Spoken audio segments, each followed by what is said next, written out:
Hello everyone. Ooh, yes, it's on. Alrighty. Hello everyone, it's Captain Gerg again, coming to you from GameReplays.org, and bringing you a 2v2 today, actually. One that was requested by me, by a contributor to the site, Mr. Jcd007, I believe, who's down here. I've already seen this game, of course, because it's me, as usual, and I got it walked in on, and so I had to start the whole thing over, but I finished watching the replay. So we have JCD down here playing as Black Hand, his opponent on the other side being Toddy, who everyone knows and few love, playing as Black Hand. On this side we have Dirty Dutch, Toddy's teammate, or no, it's not Toddy, everyone loves Toddy, it's Tomber's on this side. That's it, yeah, it's Tomber, great. Anyway, Dirty Dutch on this side, and then JCD's teammate, Haruspecs, whatever, playing as Traveler 59. So we got Traveler 59, Black Hand versus Black Hand, and Vanilla GDI. On the map, Unsound Investment. I already know what's going to happen, so I have to ask surprised. But hopefully I'll have some nice insight. It's been a while since I've casted again, which is cool, because I used to be the only senior caster for Kane's Wrath, and then Green Zero, of course, came and showed that he was much better at it than me, and that's not why I stepped down, but I did end up stepping down. I was on the moderation team for a while, and I stepped down from that, and so now I just kind of make stuff whenever I have the time and feel like having fun. And like I said, this wasn't a request, so I cannot turn down a request from my fans, of which I have 3, exactly, So yeah, we're going to see pretty standard openings from everyone. What was I going to say? Oh, right, these middle spikes almost certainly are going to go to JCD and Haruspecs, just because the combination of concabs, being Confessor Cabals, being the best infantry in the game, and Buzzer's early game screen domination makes it pretty much impossible for anything to get through that early game opening. So those both go to the southern team. Not sure what everyone else did. Dirty Dutch got the top 2 for his team. Looks like JCD grabbed the bottom 2 for his team. So yes, no, doesn't look like there's gonna be huge Black Hand openings in terms of the crazy all-in / bike rushes slash like big massive man spams at the beginning. So that's good. This is a nice long game. I think it's maybe half an hour, probably a good 30 minutes.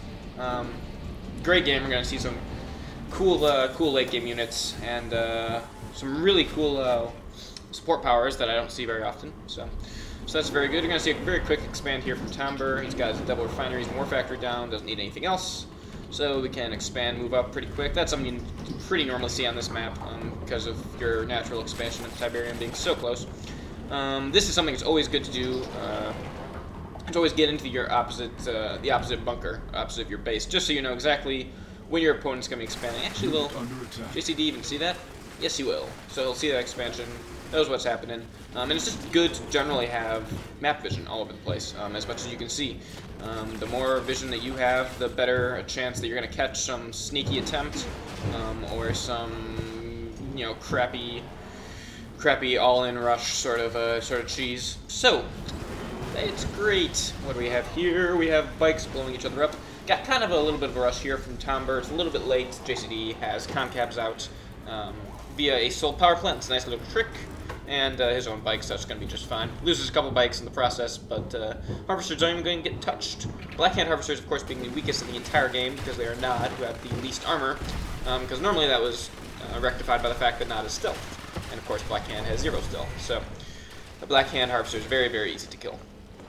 And, alright, yes, I commented on this last time. APCs with rack squads in them coming out from Dirty Dutch.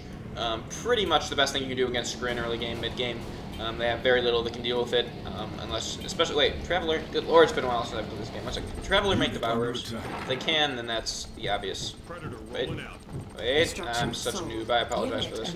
This is so amateur. They cannot, alright, so especially against Traveler, because they can't make any devourers.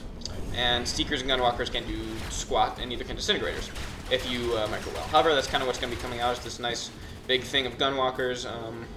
But the Rocket APCs are absolutely the correct build here, in my opinion. That's what I like to do. Just their versatility, they're quick, they can lay down minefields in a jiffy. We'll see more on the Black Hand front. We're just going to see more back and forth bikeness. think a few harvesters will go down here for Tomber. Nothing from Tom or for JCD. Nothing really spectacular on that end. Do have the quick status chamber, and it's interesting. You got advanced articulators. Usually, you only see that when you're going to do a really big early game push with disintegrators, and you didn't do that this game, which is usually you're only going to be getting that upgrade because you have to go all the way to 2 and then build the extra building, and then get the upgrade, which is $1,000. So that's a good amount of of money you're going to have to be spending for this. What the reason that you usually do this is you're going to be seeing a very precise plan. In this case, advanced articulator cultists are awful to deal with, horrible to deal with, so annoying. Obviously no good by themselves because they're easy enough to pick off, but when supported by you've got a lot of gunwalkers here, which in these numbers will begin to fare better against the missile APCs. But the cultists with advanced articulator is so fast, way faster than anything GDI has, and essentially it's a free kill, and a death for the ally instantly, or for your opponent anyway. And who do we have calling? Who's interrupting me for the second time? Toll free, not answer. Just gonna ignore that. So yeah, again, black hand side, seeing pretty normal progression here. Scorpions / spikes. No big man spam, which I really like. Makes the game go longer, because usually that's going to win the game. The GDI Traveler front, like I said, these Traveler cultists are just awful to deal with. AP ammo did come out, that's pretty standard. I was expecting that. Quick tier 2, grab AP ammo for the APCs, with rocket squads in them. Predators beginning to be mixed in just to start to counter some of the gunwalkers. That's perfect. And watchtowers with AP ammo will be quite nice as well. So although this force is pretty intimidating, it's not going to be able to break through and do any lasting damage. Harry Specs knows this, going to begin pulling back. So that's all good and dandy. What I was saying earlier is actually, Traveler has nothing to counter the early APC with rocket squads, except for the fact that they have the only decent tier 2 anti-vehicle cannon. Photon cannons are actually really decent. Not probably quite cost effective, but sure as heck are not bad.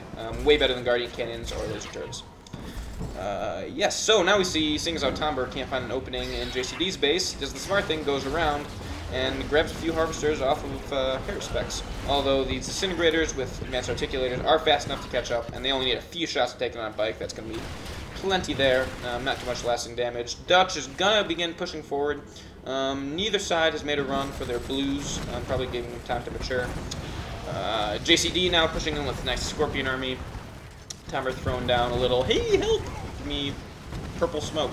And so, of course, his ally is going to pop a barracks up, begin pumping down rocket squads. They're going to be fine. I apologize for how much my computer appears to be lagging. 1 second. I'm going to give it a second. 30, 20, 20. Oh, God, it's all the way down at 20 frames. That's bizarre. I apologize for the low frame rate. I love this. Okay, so Tomber's like, help, help, help, help, help. And so dirtydutch is like, I'm coming! Hold on! I'm going to send everything! And then he's like, oh, you're fine. I'll just turn around and go back, I guess. Yeah, no, that's great. As we have this massive Traveler army that's like, oh, there's no units, loser. But that Traveler army was significantly reduced in terms of numbers. So even a big push there wouldn't have gotten too far. Back in bases, what do we got? Do we have double war factory? Yep, double war factory out. I don't know if he's using both. Yep, Dutch is using both war factories. We do have tier 3 already and tier 3.5 in the warp chasm. The obligatory hexapod popping out here for Harry Specs. Meanwhile, on the black hand side, I don't think either of these players hit tier 2 or tier 3. Tomber, I know, doesn't go tier 2 even for a while. He just stays on 2 war factories, his refineries, and his con yard. Or that was JCD, sorry, I apologize. Tomber, on the other hand, is tier 2, doesn't really utilize it too much. Does have dozer blades for Scorpions, no infantry upgrades, not really necessary. So yep, all is quiet on the black hand front. Tier 3 now for dirtydutch as well as airfields out, which is interesting because Scrin are notoriously good against air in terms of gunwalkers, mass gunwalkers anyway. He is getting out hammerheads, which I really enjoy. If I were a betting man, which I'm not, even though I can, I'm 18, I can do that now, legally, anyway. Then the hammerheads, whenever I see Scrin, and I do this when I'm playing even, it's just nice to have something mobile, a really, really mobile anti-infantry force against Scrin, because you know the Prodigy's going to pop out at some point. You know the Hexapod is gonna get warped by it, and yada yada yada. So, having that hammerhead with AP ammo can pop in and gun that thing down in probably a second or two, a little bit more. Two of them, if he has two of them out, then that prodigy will disappear. Forces your player to be really on top of his micro, which could be really annoying. Nice defensive team play here between Tomber and Dirty Dutch. Dirty Dutch throwing down towers / sonic emitters in his allies' base, which is quite nice. Otherwise, and we see the same thing. Aerospec's putting down a lightning spike, which I think might even save the game at this point. Otherwise, well, these rocket squads probably would have been able to gun these predators down, but the lightning towers, or the lightning storm column rather. The only tier 3 that can hit air, and here we go. Wait, come a little closer. There we go. One shot's hammerheads, so that's lovely. No Zocom, so metal armor. And this is an interesting build for an Eradicator in that we have triple disintegrators on it, which traditionally you'll see stormtroopers, I think. Is that what those are called? Good lord, it's been a long time. I think those are stormtroopers, right? Wait, did I see anywhere? Okay, gonna be a noob again. We interrupt this game because your commentator is a loser. Shock troopers. Ah, I was so close. I knew it was something trooper. Goodness. Okay, so shock troopers. Usually you'll see them inside of the hexapod just because they have better range and they can target air and they're still good against armor. Disintegrators do more damage. They do more damage. That's a fact. But they have very little range. And usually the hexapod isn't going to be getting right in there with his opponents. Unless you phase shift him, but usually you're going to phase shift for killing important, or for saving your hexapod when he's about to die. So yeah, I don't really like the disintegrator build, to be honest.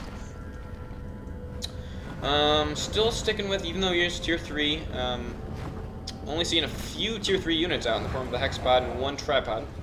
Meanwhile, Dirty Dutch does have his Marv just about to pop out. Ooh, that was good timing. Yes, Marv assembly is complete. Alright, so you pop out. Big scary Marv gets one zone raider, and zone trooper rather pops in. Otherwise, his army is beginning to transition into more of a tier 3 with juggernauts and the like inside of them. Nice, again, bike harassment. Did I say this last game? I think I said it. I apologize if I said this already this game. I'm losing track of which game was which, but I always really enjoy having any lower tier units. You very rarely see. Ooh, a drop pod. Didn't see this first game. Nice drop pod by Dirty Dutch. Pop it in. He's going to waste all of these bikes. Did not have to lose, probably, I mean, maybe only have to lose one if he had been paying attention. Could have gotten those bikes out of there, but that was a really nice move anyway. And I can pop those into his Marv if he so chooses, which he doesn't. So yeah, what was I saying? Oh, Devastator Warship. That's nice. Didn't see that the first time either. So this is bad. This is what you don't want to do when you get an epic unit out. Is send him alone, unsupported, without being fully upgraded into a full enemy base. This is bad, especially with a Marv, because Marvs are the most offensive of all 3 epic units in terms of sheer amount of firepower they can lay down. And so it's really easy to want to Marvis. Now this is the only reason this works, which I love, is that a signal, whatever you call these, signal transmitter got popped on. Tier 4 for Screen, which you never see, and a wormhole pops up. And out comes the entire Traveler 59 army.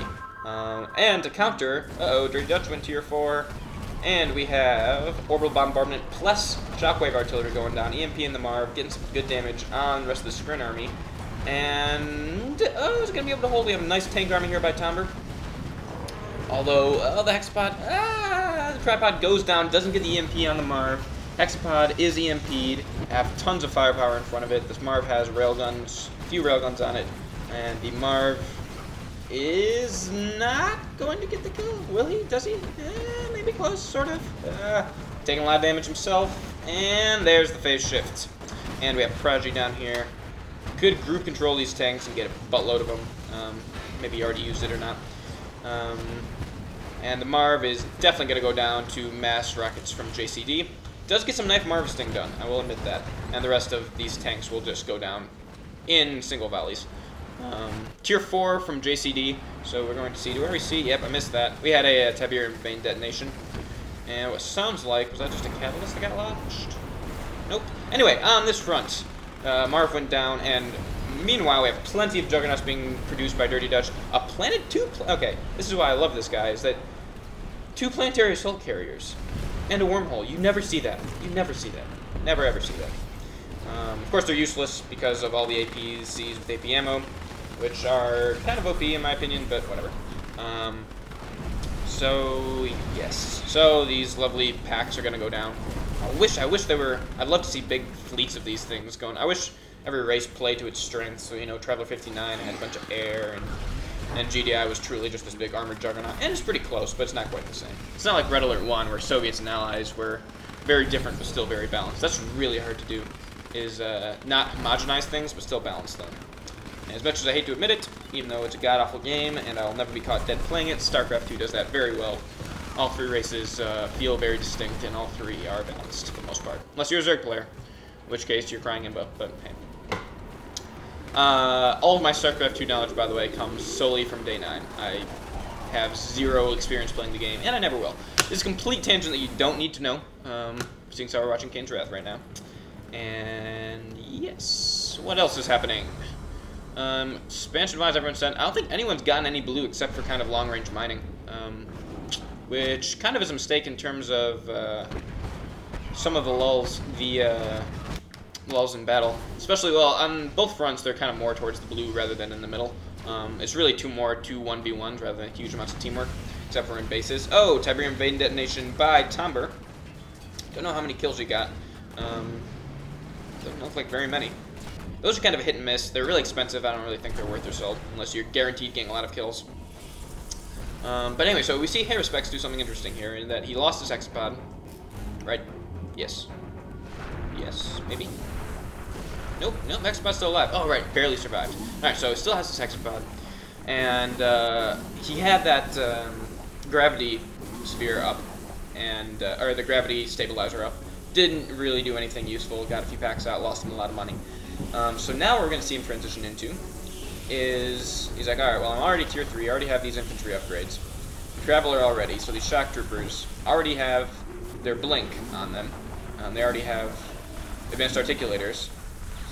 What else can I do? Well, he's going to go into the classic hexapod being healed, teleported, plus shock troopers, which I love because shock troopers are awesome. Yes, looks like he does actively mine those that blues. That whole field's gone. Gonna go all to Haruspex, so that's a massive advantage he's gonna have now that's getting to the late game and money's getting tight. However, Dirty Dutch does have the Juggernaut army, which is these things will drop anything Scrin has right now. Another Marv also popping out. Not almost any harassment from the southern team, except for JCD's bikes. Really not too much you can do with Scrin early game. Without doing... Why is my voice cracking? Have you heard... I'm sorry, guys. I'm a teenager. But, good lord, that must have been voice crack number, like, 5 for me. That's no good. We'll blame it on the weather, even though the weather's glorious. Okay. Anyway, I do like the beacon usage between the teams. However, there isn't huge amounts of teamwork being used. Tomber just gunning down these harvesters. Doesn't need any detection because he's... both teams are black hand. Another Marv pops out. Hexapod is still going strong, I think. Where is he? Yep, there he is. Still the Disintegrator Hexapod. Shock Troopers just kind of coming around. Commandeer Juggernaut. Waltzing around like he owns the place. And now we're seeing kind of a small man spam here. No upgrades, so it's not going to be quite as effective as it could be. We see a nice push here from Tomber. However, his black hand are going to get rolled over by a single Scorpion tank with Dozer Blades. War Factory is going to go down pretty quickly here. Also support... Oh, wait, is that his? Yeah, he picked up that tripod. So see a nice considered push from the southern teams here. Unfortunately, Haruspex just does not have the firepower to deal with a quad railgun Marv here. So, actually, I forget what happens here. Gonna see a big, could be game-ending push for the northern team here. See how it goes. Dirty Dutch having plenty of money is going to be able to throw down some sonic emitters just to hold back JCD for the time being, because his army is mostly comprised of tier 1 units, which die very quickly.